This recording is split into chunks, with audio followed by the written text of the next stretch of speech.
So I think at a high level, the objectives are very similar, which is to create a very mindfully built environment that serves its users and the communities to enable people to thrive, be it whether they're at work or at play, or, there's that intermingling and blurring of the boundaries of work and play and live and all that.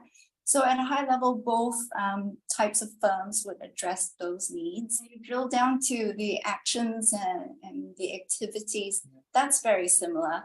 It's the relationship building, whether that's internal or external. It's really important to have a collaborative approach to working with the internal stakeholders of the different divisions, particularly in a global firm. I'm also at the client-facing side, which means I get to curate the teams, and I handpick the teams, and also put together the solutions that we then play back and present to the client. So those are some of the similar activities for both types of. When it comes down to the priorities, though, a design firm would obviously be more geared towards the aesthetic, the tactile, probably the end user experience element, the interfacing with the wellness, whereas a real estate consultancy, as you rightly said, there is that transactional element, but there's more than that, obviously, because we see ourselves as a long-term partner and there to serve our clients throughout the whole asset life cycle. Be it from your capital markets at the upfront, your valuations and advisory, and then PDS, where we help curate the programs to execute the CapEx projects.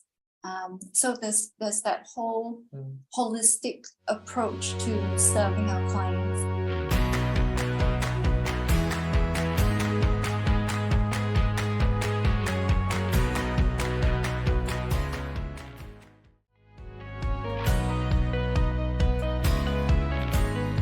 Check in with yourself if this pivot is what you really want.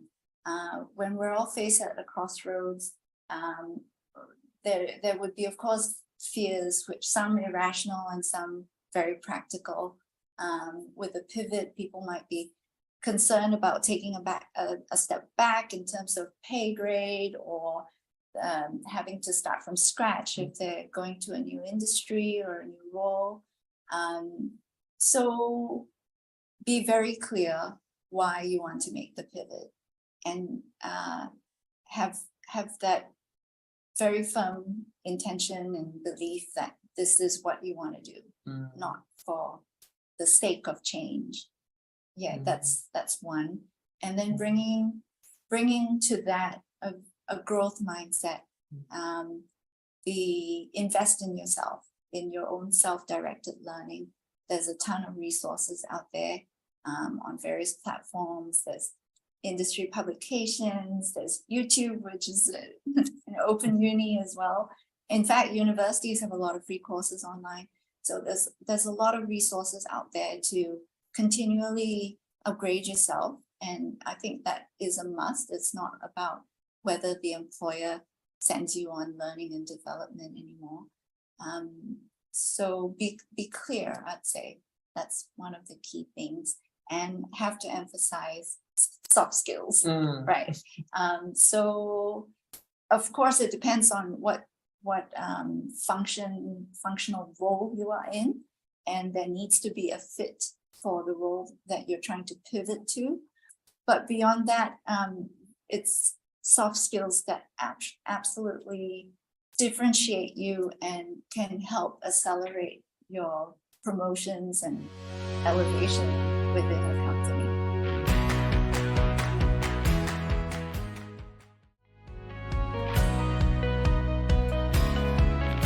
Well, business acumen, for sure, that's a given. Stakeholder management. So this is the ability to read the room, to listen, to put yourself in the person's shoes. Stakeholders are very diverse. There are some that are financially driven, some are economically driven. So to be able to speak their lingo takes both IQ and EQ.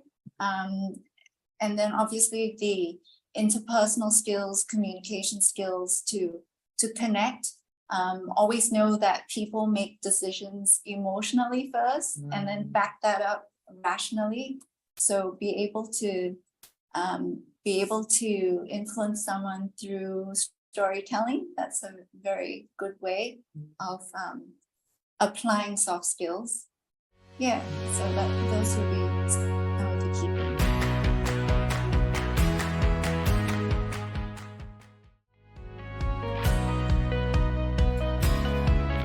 Love to say that a person's work speaks for themselves, and to some degree I think that's true. You do recognize good work, but I think beyond that it is up to the person to be more visible and to maybe stretch their own comfort zone in being known. It's not about who you know, it's also about who knows you.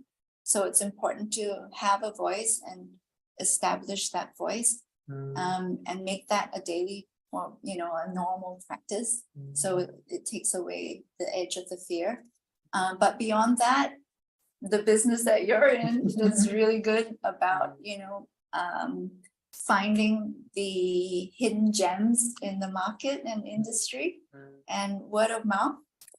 So yeah, reputational capital is a real thing, isn't it? Whether you're an extrovert or an introvert. Actually, that's really true. I think one thing that perhaps introverted professionals can do is to leverage on marketing people, right, to help them to bring their reputations around in the market. Right? Of course, extroverted folks, are out there themselves, right? Then introverted guys could then either leverage on their own superiors, right? Really working very well with their superiors, because their superiors are going to be the one that is going to project that reputation out in the market, or to work with maybe a headhunter, or of course a valued career advisor, right, that can really help to bring that out and also help to bring that candidate or that person into the market.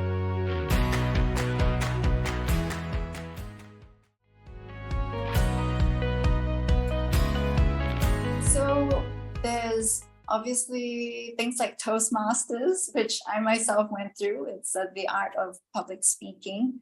And then it's a very structured way of honing various elements of public speaking, your tonality, your body language. So that's great, and I highly recommend that. But if it's just your day-to-day, it's about when you're on a webinar, turn your camera on, stand up, have your posture right. And it starts from there. It's the little things, they all add up. Yeah, that's really interesting, right? Because recently I was having a discussion with one of my hiring partners, and they were amazed that we actually required them to turn on their cameras in the VC call, because internally they never turn on their cameras. So perhaps that could be a good way to start, by just being comfortable with being present. Absolutely. Right? Yeah. And I love the idea about joining a Toastmaster club, right? Or just taking advantage of any small opportunities to just do public speaking, even to your own team. 1 or 2 person is fine, right? I used to have a teammate who have never done a public speaking session before at the age of 40 years old. Oh wow. Yeah. So the fear gets really real. Yeah. And after he did that, he felt that he has overcome a personal barrier, and he was ready to go for the next 10 people. That's 30 wonderful. people. Yeah. So a very small, quick way to start is, at the end of a webinar, you have an opportunity to ask a question.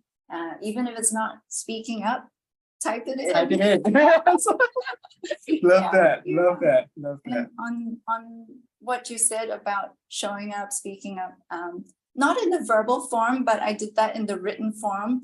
I launched a blog on LinkedIn at the beginning of this year, which was quite stretchy for me, but now that whole practice is part of my comfort zone, and it's done wonders for me in terms of honing my critical thinking skills, crafting a story, relating to my audience and showing up and creating touch points, which aren't sales.